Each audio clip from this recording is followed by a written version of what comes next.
10 Car Facts. 1. If you believe everything you see in movies, you might assume that beautiful sports cars are the vehicles most likely to be targeted by thieves. In reality, the most common cars are also the ones most frequently swiped, particularly Honda's Accord and Civic models. For the most part, stolen cars are not sold intact, but are taken to chop shops where they are dismantled.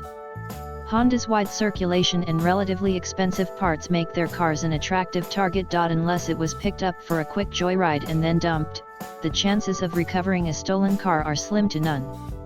However, your odds supposedly increase precipitously if you are a beloved children's television personality.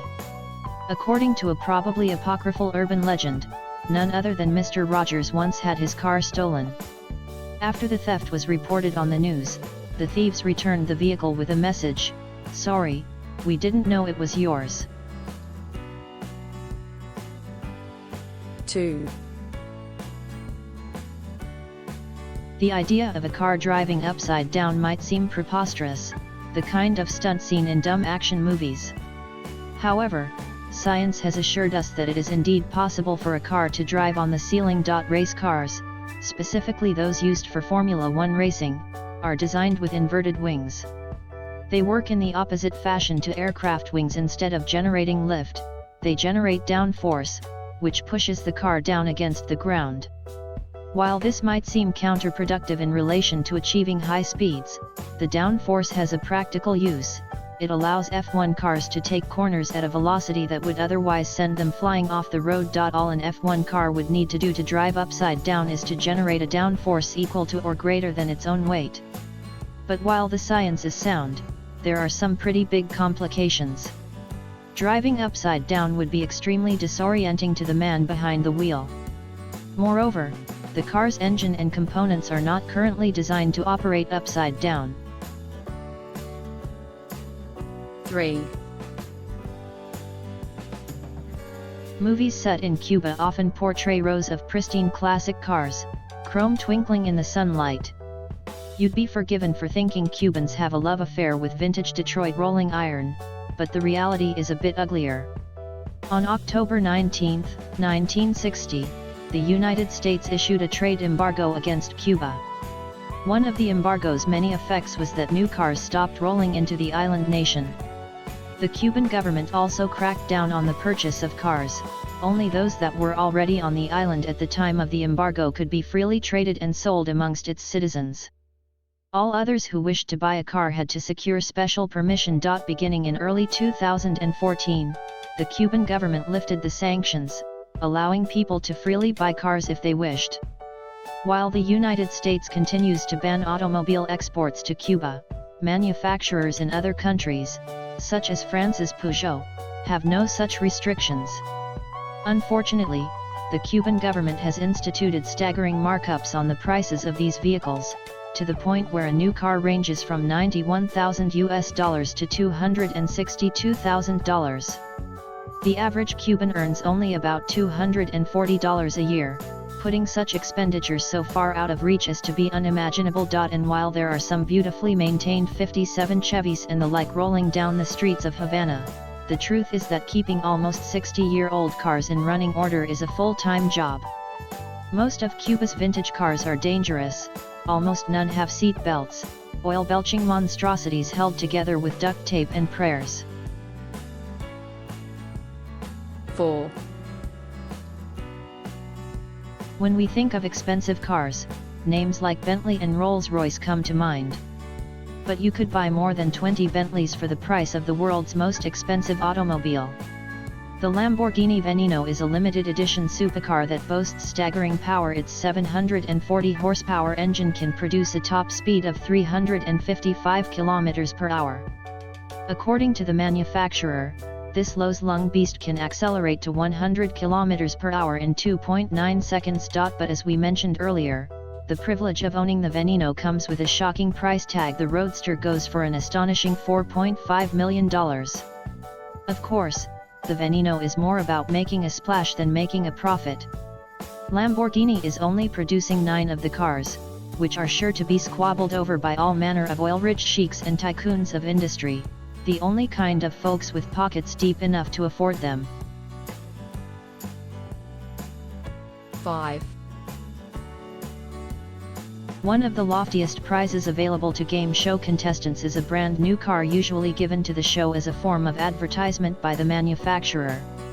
Unfortunately, winning a free car can be both a blessing and a curse, since the winner is still required to pay sales tax. In the United States, this rate varies from state to state, but can get very expensive. This issue was brought to the forefront by a memorable 2004 episode of The Oprah Winfrey Show, when the entire audience, 276 people, received a Pontiac G6 worth $28,500. A little math reveals the final price tag for the giveaway as at least $7.9 million. Of course, the billionaire Oprah could easily have afforded such a generous gift, but it was actually funded from Pontiac's marketing budget. Each prize winner was left with a tax bill of approximately $6,000. Should you luck into winning a thirsty, high-horsepower sports car that devours gas at a higher rate than normal, you'll also get slammed with a gas guzzler tax. The less fuel efficient the vehicle is, the higher the tax will be. 6. During World War II, Ferruccio Lamborghini was a young mechanic in Italy's Royal Air Force. Following the war, the enterprising young man capitalized on all the spare military equipment lying about, converting it into farm tractors. Business took off and Lamborghini was soon a rich man, able to pursue his love of sports cars. His collection included Maseratis, Aston Martins, and Ferraris. This latter brand caused Lamborghini considerable annoyance. He loved his Ferraris, but they had several mechanical issues. Particularly troublesome was the tendency for the clutch to burn out. Examining the problem, Lamborghini found them to be the same clutches he used to operate his tractors. He aired his grievances to Enzo Ferrari himself, who dismissed him out of hand as a simple tractor builder. Insulted, Lamborghini decided to make his own cars. Automobili Lamborghini was formed in 1963 and began producing cars by the mid-60s. Most of these elite supercars were named after bulls, as Ferruccio was obsessed with the sport of bullfighting. Business declined in the 1970s, and Lamborghini sold off his interest in the company after the calamity of the 1973 oil crisis. Today, the brand is owned by the Volkswagen Group. 7. If you're under 40, you or one of your pals likely had a cozy coupe. Manufactured by American toymaker Little Tikes, these plastic, red and yellow cars have proven enormously popular since their introduction in 1979. Described a cross between a Volkswagen Beetle and a Fred Flintstone car, the coupe is powered by a toddler's own feet. For many years, the cozy coupe was the best-selling car in America, outselling such perennially popular models as the Ford F-Series pickup and the Honda Accord. In 2008 alone, a year before the car's 30th anniversary, 457,000 cozy coupes were sold. In recent years, the coupe's aging design has been revamped into a slightly more modern look, including a set of cartoon eyes in the front. Little Tikes has also unveiled a line of other riding toys, including airplanes, tricycles, and pickup trucks. 8. Driverless cars are one of the mainstays of science fiction, featured in films like I, Robot and Minority Report, not to mention 1980s television classic Knight Rider.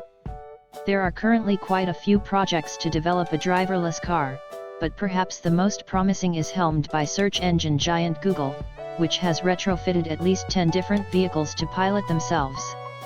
The Google project has proven an enormous success after logging over 300,000 miles on active roads. There have only been 2 incidents, one where the vehicle was being manually controlled by a human, and another where the vehicle was struck by another motorist. The implications of this technology are astonishing. Car accidents, which claim the lives of tens of thousands of people each year in the United States alone, would be virtually eliminated by factoring out human error. No longer would drunken, elderly, or youthfully reckless drivers cause deaths. Sending a text message from behind the wheel would not be a potential fatality. Those afflicted by blindness or paralysis would likely be able to drive. As things stand, the future looks bright for autonomous cars, with several automakers expecting to roll out driverless models by 2020. 9. Carjackings are often vicious, deadly crimes that certainly deserve no celebration.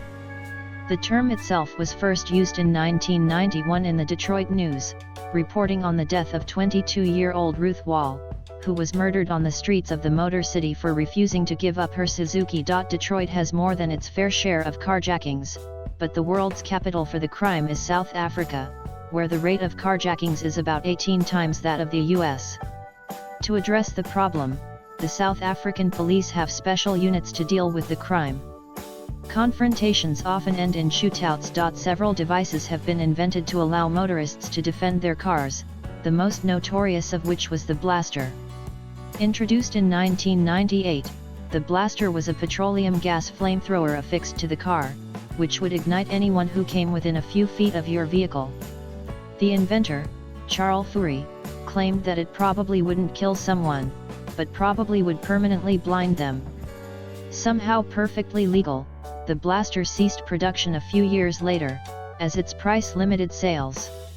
There are, however, plenty of these devices still in circulation, a fact which carjackers in Johannesburg are likely to learn the hard way. 10. The terrorist attacks on September 11 had far-reaching social, political, and financial implications that are still being felt today. Not surprisingly, the 4 horrifying plane crashes put a great many people off the idea of air travel. Those that did hazard public transportation were chilled by the presence of National Guardsmen clutching automatic weapons. Instead, many people chose to drive. At the time, gasoline could be had cheaply. The average price per gallon in the United States was about $1.50. One axiom often bandied about is that flying is the safest way to travel. When a plane crashes, the loss of life is catastrophic, but millions of flights go off without a hitch. MIT statistics professor Arnold Barnett reports that in the last 5 years, the risk of dying on a flight in the United States was 1 in 45 million. In other words, statistically speaking, you can fly every day for 123,000 years before encountering a crash. Driving, by contrast, is far more deadly. Your chance of being killed in a car accident in a given year is 1 in 7,000. Flying is more than 6,000 times safer. It has been estimated that the increase in driving in the year following 9/11 resulted in an extra 1,595 traffic fatalities, more than half the death toll of the original attack.